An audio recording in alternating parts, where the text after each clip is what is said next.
find yourself reading the historical books of the Bible or the prophets and getting completely lost in the different kings and wars and warnings?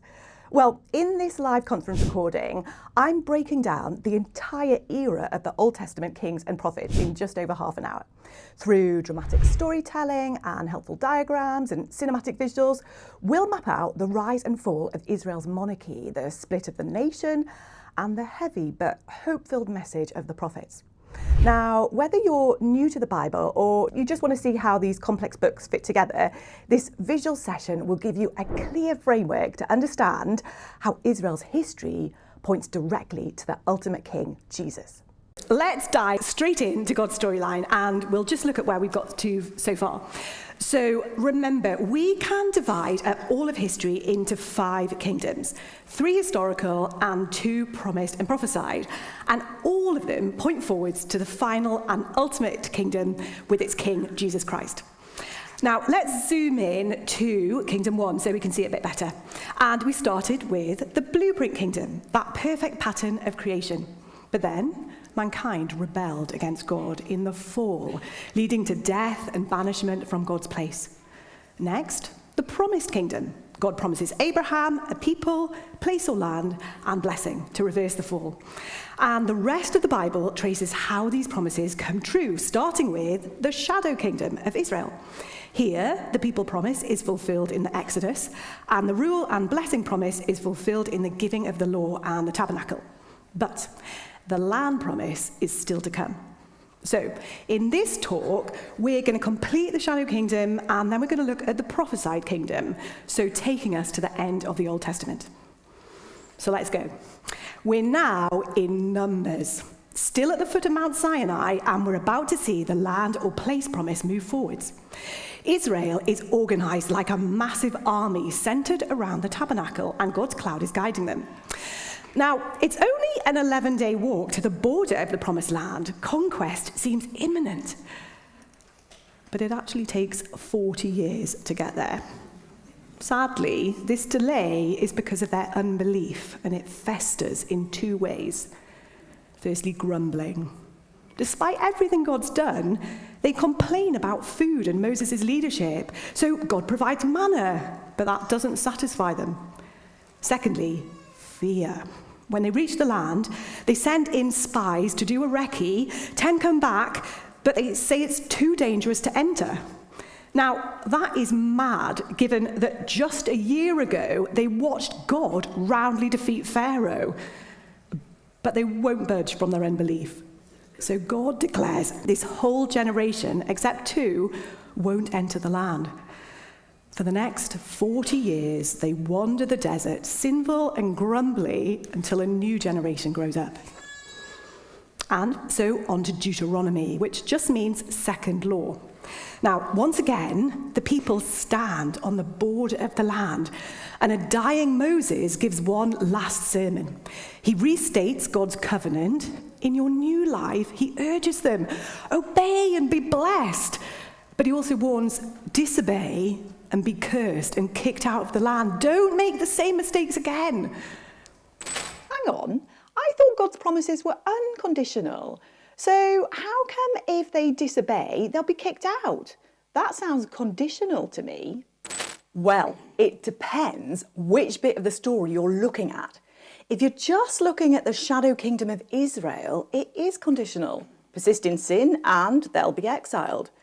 But if you look at the whole story of the Bible, we'll see how God himself will keep the conditions they can't.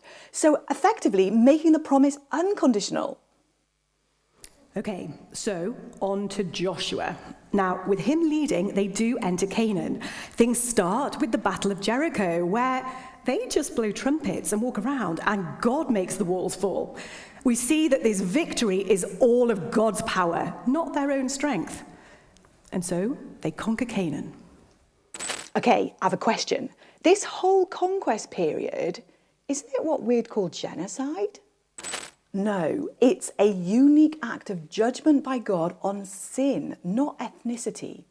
The Bible tells us it's judgment because of the Canaanites' idolatry, violent immorality, and child sacrifice. And there's genuine opportunities for repentance and escape. For example, Rahab the prostitute.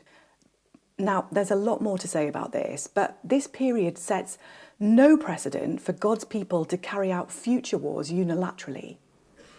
Okay, so next in Joshua, the land is allotted to the 12 tribes descended from those 12 sons of Jacob. It all looks hopeful, a tick for the place promise. But there's a lingering issue with that promise. Throughout Joshua, they've failed to fully remove the land's sinful inhabitants, who become a security danger. But the real problem isn't the strength of their enemies. As always, it's the Israelites' unbelief and willingness to be corrupted. Which leads us to the problem of the book of Judges. And now, let's add a new promise to the three we've already seen. This one's new, it's a promise of a king. And God doesn't actually make this promise explicit until 2 Samuel, which is a couple of Bible books forwards. But we're going to mention it here because right up until the end of 2 Chronicles, the story is all about a king, or lack of one. I don't get what the problem is. Don't the people have a king? Clearly, God rules them. He's their king. You are totally right. They live in God's kingdom, so he'll always be their true king. But in Judges, they abandon his kingship by turning to the gods and behaviours of the Canaanites. Yeah, and the results are disastrous. In Judges, they collapse into a horrible downward cycle, a kind of ancient Groundhog Day. They sin and turn to other gods. God hands them over to oppression. They cry out. God graciously delivers them by a leader called a judge. But then they sin again, and each cycle sinks lower and lower into chaos and depravity. And even the judges themselves are increasingly flawed. Samson's a famous example, violent, sex-driven, and tragically compromised. Judges ends with a horrific story. A Levite's concubine is raped, murdered, and dismembered. This is what happens when you reject your true ruler and king, God. All around is idolatry and anarchy. The verdict? In those days, Israel had no king. Everyone did as they saw fit. So, we get to 1 Samuel. And Israel asks the prophet Samuel for a human king so that they can be like the other nations. They think a king will get them organized and protect them. A king would mean national administration, centralization, and a standing army, i.e. visible security. But the irony is clear. The real problem is not the lack of a king, but that they keep rejecting God's kingship, who can truly protect them. Their request is yet another rejection of God. But in his grace, God redeems their bad idea, as he so often does, by showing how a king could still be a good thing. And God has actually already explained this back in Deuteronomy. Chosen by God, a good king would rule under God as his vice-regent, leading the people to obey God's law. That would be brilliant. But instead, they get Saul, handsome, popular, but ultimately refuses to do the one thing a king must do, live under God's word. Tragically, as the years pass, he becomes consumed with his own status, and God rejects him, choosing instead the young David of David and Goliath fame. Privately, Samuel anoints David as the future king. And, helpful factoid to notice, here, to be anointed just means to be chosen and set apart as king. And the words Christ and Messiah both mean the anointed one, i.e. the king. Now, as Saul realizes that God is with David, he begins to unravel in jealousy. Repeatedly, Saul tries to kill David, and eventually Saul takes his own life. And so we get to 2 Samuel. After Saul's death, David is made king publicly. But at first, it's just over Judah in the south, which is David's own tribe, because the northern tribes, they're not keen. But eventually, they come round to this southern leader, and David's accepted as king, not just in Judah, but over all of Israel. Yep, and interestingly, This fulfills an earlier promise from Genesis 49. There, Jacob prophesies that a kingly dynasty would come from his son Judah, which is David's tribe. Yeah, that is interesting. Now, David isn't perfect, but he's a man after God's own heart, someone who will rule under God, not apart from him.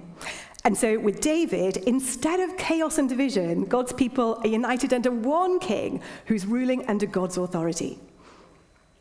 And David's also a great military leader. He captures Jerusalem, the new capital, and he brings the ark, which is the symbol of God's presence, into the city.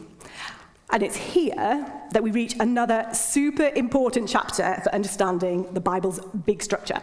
It's 2 Samuel 7. David offers to build God a house, meaning a temple. But instead, God flips it around, and he promises to build David a house, not a building, but an eternal dynasty of kings in David's line. Your house and your kingdom will endure forever before me. Your throne will be established forever, says God. So we can now officially add the promise of a king to the others. And if you want to remember just 2 Bible references for understanding the Bible structure, then pick these. 2 Samuel 7 for a king, and remember it was Genesis 12 for the promise of people, place, and blessing. So it seems happy campers. Everything looks great for Israel. But it's not long before sin rears its head again. King David, of all people, commits adultery with a woman called Bathsheba and murders her husband. David does truly repent, and he's forgiven by God, but God disciplines him by allowing conflict from now on, both within his family and in his new kingdom. So his beloved son Absalom murders his elder brother. Then Absalom leads a revolt against David, which ends up in Absalom's death. So that's the setup phase of the Shadow Kingdom done. And despite those many hiccups, we've had the Exodus, the law, the conquest, and the monarchy is established. So at last, to the climax of the Shadow Kingdom, we've finally arrived. We're now on to the book of 1 Kings. And Solomon, another of David's sons, a definite improvement on Absalom. Now, brilliantly, when given a choice, instead of anything else, Solomon asks God for wisdom to govern the people. Okay, pause the story for a sec. Now, I know that there's some books in the Bible called the wisdom literature. So how do these fit in? Great question. Well, the wisdom literature fits right here because it describes further what a wise life in God's good kingdom looks like. And that revolves around fearing the Lord above all others. Now, some of the wisdom books, Proverbs, Song of Songs, and some Psalms, have a positive take. They see a clear correlation between obedience and blessing and disobedience and curse. Solomon was wise and he feared the Lord, and so Solomon was blessed. And in this, they point back to Eden and forwards to the new creation where God's people are blessed as they live rightly under God's good rule. But other wisdom books, Job, Ecclesiastes, other Psalms, see that this side of the fall, obedience doesn't always lead to blessing, and instead the sinful often prosper. These books look at how sometimes God's justice or wisdom isn't as clear or immediate as we'd like it to be. But they do encourage us to keep trusting, keep fearing God, even when we don't have the answers, and they have a hope that one day God will put all things right. Helpful. Okay, back to the story. Well, the result of Solomon's request for wisdom is a wealthy, peaceful, influential nation. Praise be to the Lord, who has given rest to his people Israel just as he promised. Not one word has failed of all the good promises he gave through his servant Moses. At this stage, God's people are described as numerous as the sand on the seashore. So, tick for the people promise. The borders are the widest and most secure they'll ever be. So, another tick for the place promise. Solomon builds a beautiful temple. The ark is brought in and God's presence fills it as a thick cloud. And this temple's not just for sacrifice, but also for prayer. That shows us that at the heart of this nation is a place where Israel can talk to and listen to God. So a big tick for God's blessing and rule. And the pinnacle comes when the Queen of Sheba visits. We can see how the nations are blessed. She comes to learn from Solomon's wisdom, and she honors the King of Israel. So, big tick for God's king. What could possibly go wrong? We now move to the judgment phase of the Shadow Kingdom. This is the second half of 1 Kings through to the end of 2 Kings. Well, despite his wisdom, Solomon tragically disobeys God's law by taking hundreds of foreign wives. Instead of trusting God for security, the wives provide political alliances. But these wives bring their false religions, and Solomon allows shrines to be set up in Jerusalem. Because of this, God says most of the kingdom will be taken away from his dynasty. Solomon's heavy taxes and forced labor also begin the social injustices that will plague the kingdom. Now, we can summarize these failures as the 3 sins of apostasy, foreign alliances, and injustice. All break the covenant, and watch out, because they become the pattern of sins for the kings who follow. And that word apostasy just means rejecting God in favor of idols. So, after Solomon, as God warned, civil war breaks out and the kingdom splits. The northern kingdom, made up of 10 tribes, is still called Israel, and the southern kingdom is made up of mainly Judah, and it's called that. And it continued under David's dynasty. Okay, too many names, too many places. I can't remember all of this. Boffin to the rescue? How about this map? There's the Med, and that yellow bit is the kingdom of Israel, now split in 2. So the northern bit is still called Israel, and the southern bit, Judah. And we haven't got to it yet, but let's add the superpower empires that are rising in the background. So first, in the north, Assyria, and later, Babylon in the south. Okay, so here's how to remember all this. The names go alphabetically, top to bottom. So I and J. I for Israel, J for Judah.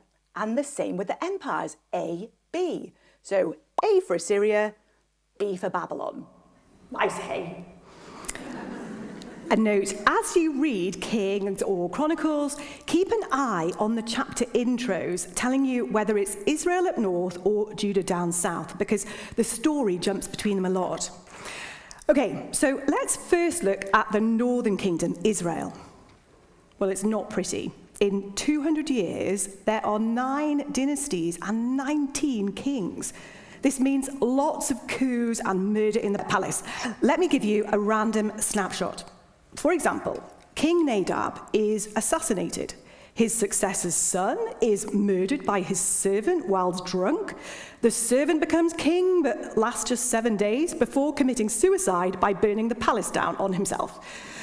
Now, you don't need to remember all those details. The point is there is much instability and political turmoil in the north. But the deeper problem isn't politics, it's spiritual.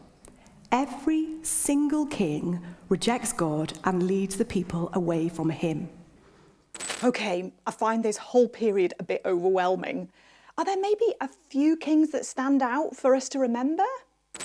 Yes, and cunningly, they match those sins we just mentioned.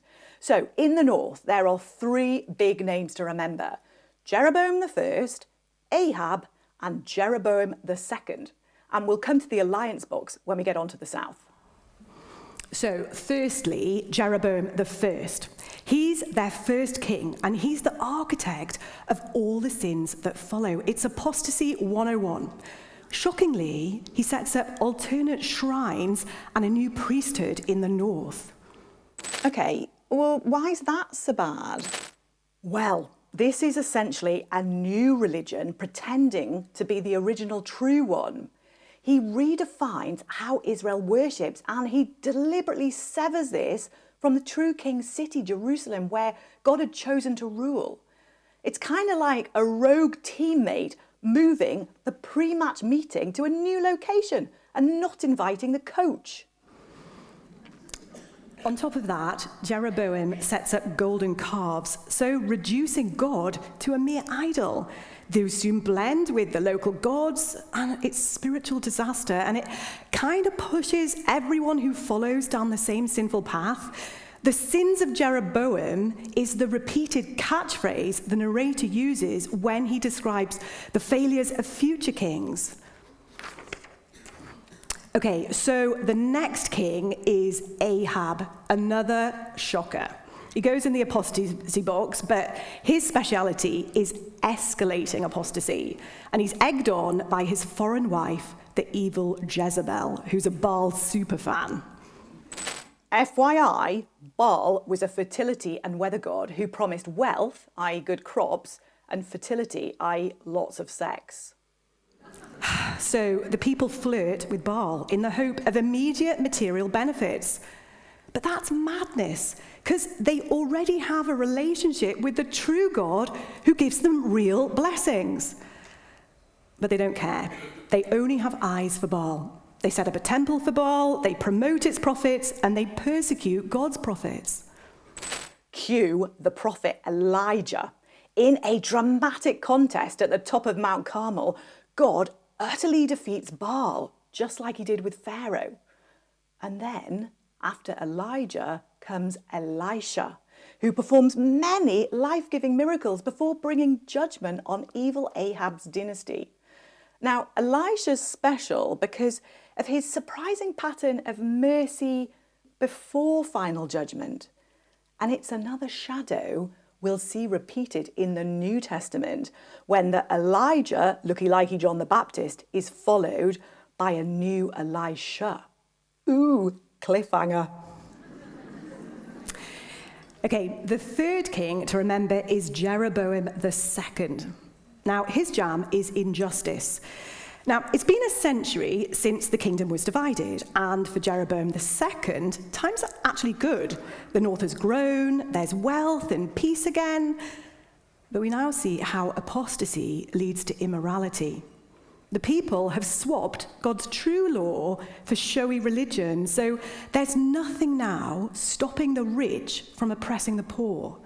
Huge inequalities grow, and they're condemned by the northern prophets Amos and Hosea.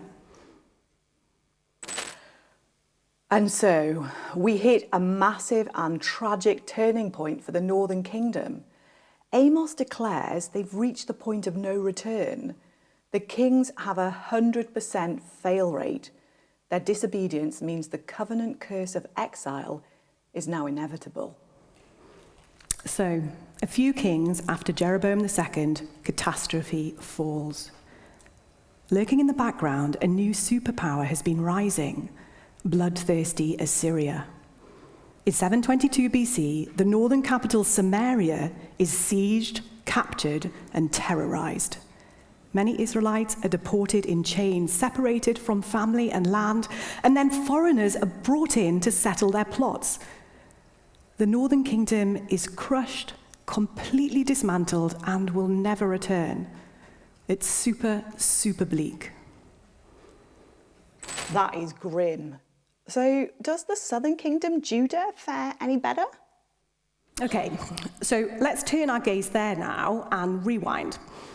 Now, in the south, they have the temple in Jerusalem and the Davidic line of kings, so it's a stronger start than the north. And as promised, that royal line of kings will continue, so only one dynasty. But the kings are a mixed bag. Not 100% bad like the north, but only a few are truly faithful like David.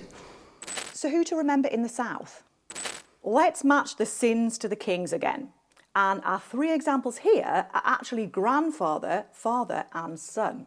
We'll start with alliances, and in here goes the flaky King Ahaz, not to be confused with Baal-fan Ahab in the north. So Ahaz, down south, reigns just as Assyria up north destroys Israel, the northern kingdom.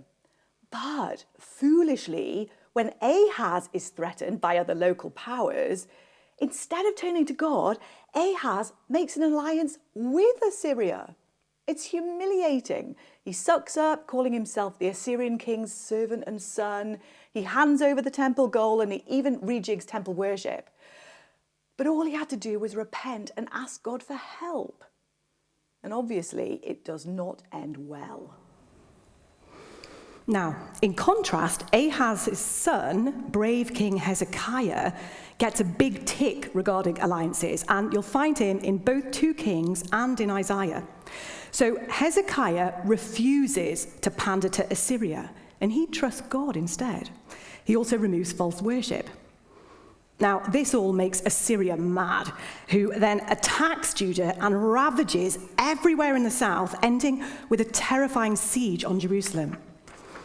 Then, after an initial wobble, Hezekiah turns to God alone, rather than any other alliance, and in one chilling but amazing night, 185,000 Assyrian soldiers are struck down as God protects his city. Wow, okay. So who's the next king? Well, we've saved the worst for last. Manasseh, Hezekiah's monstrously evil son. So first, apostasy.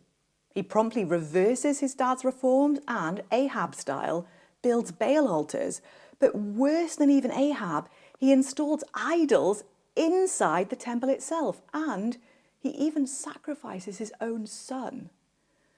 But there's more, because Manasseh gets a double whammy because he's also going in the injustice box. He's a tyrant, executing his own people and ruling through violence and fear.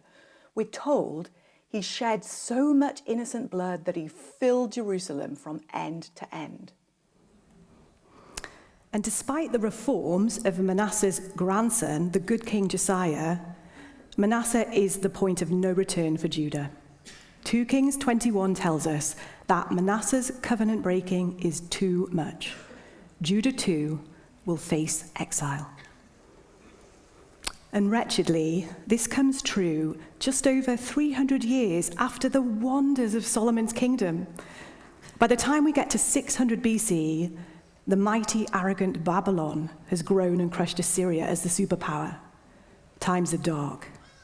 Like a beast pouncing from the shadows, Babylon attacks Judah and invents and folds in increasingly ruinous stages. Firstly, nobles like Daniel are deported to Babylon. Jerusalem tries to resist and more people are deported, including Ezekiel. Then comes a suffering siege.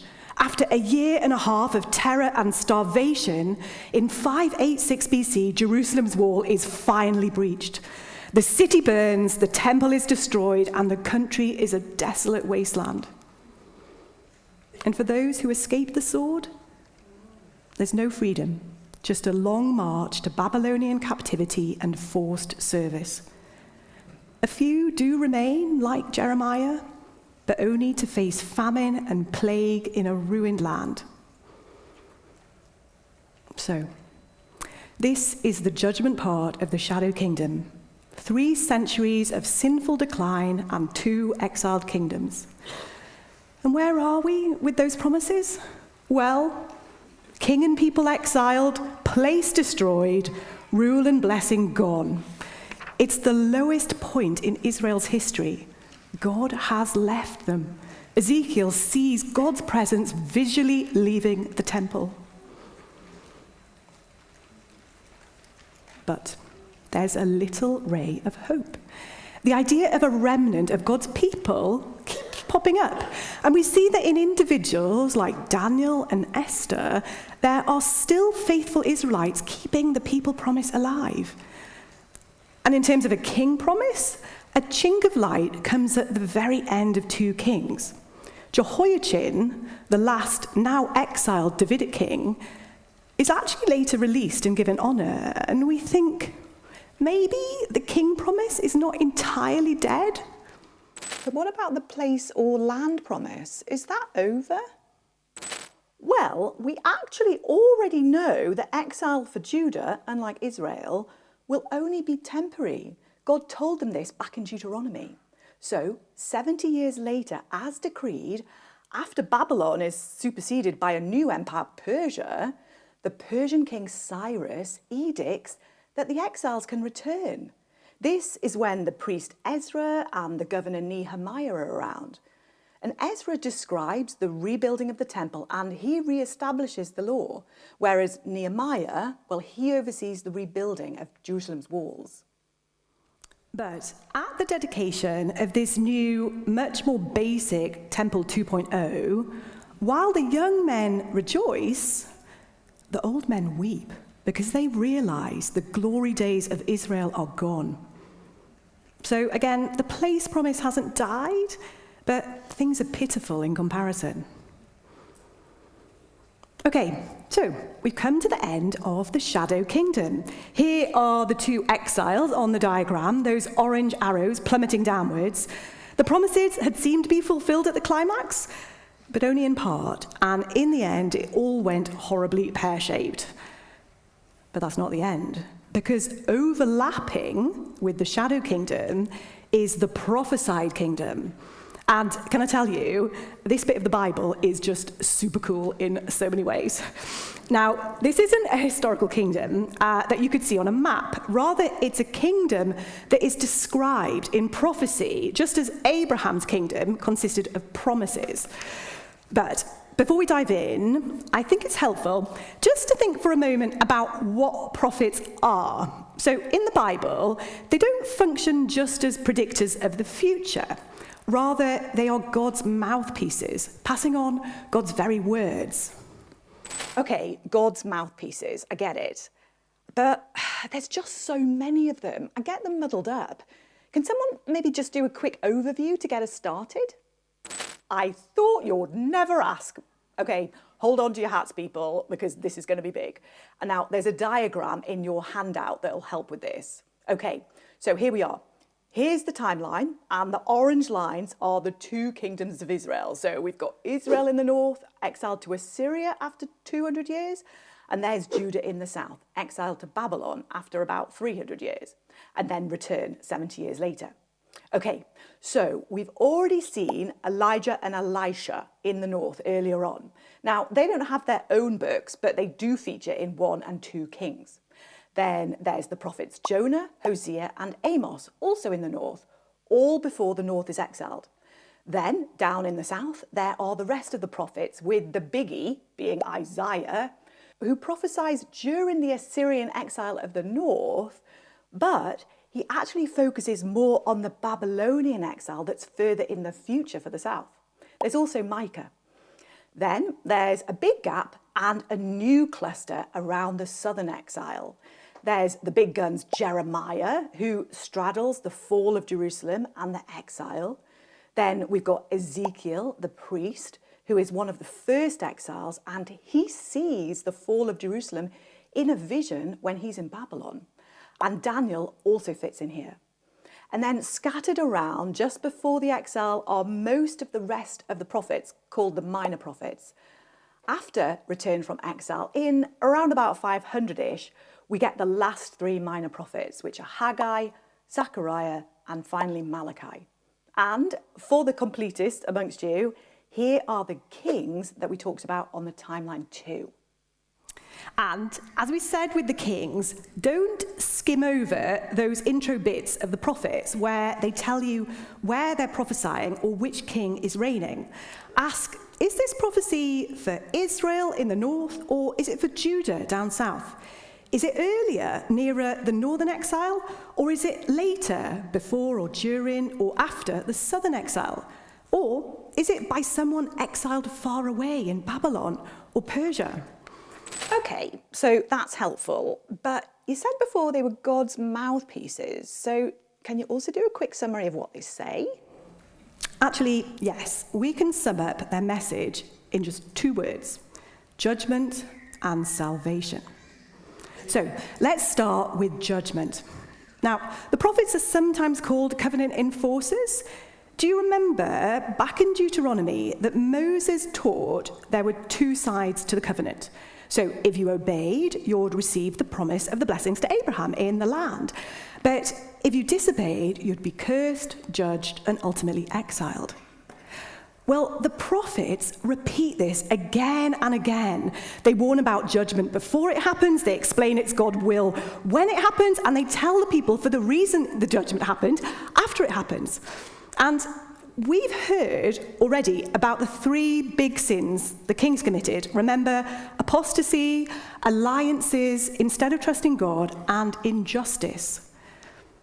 Well, that intel didn't come from nowhere. The prophets are the ones who pointed this out. Those three sins are a huge part of their message. And do the prophets just speak to Israel and Judah only? No, this message of judgment comes also to the nations outside of Israel. You see, God is king of creation, not just Israel. And that means he holds humanity responsible, not for breaking the covenant, that was his people's transgression, but for its rebellion against their good creator.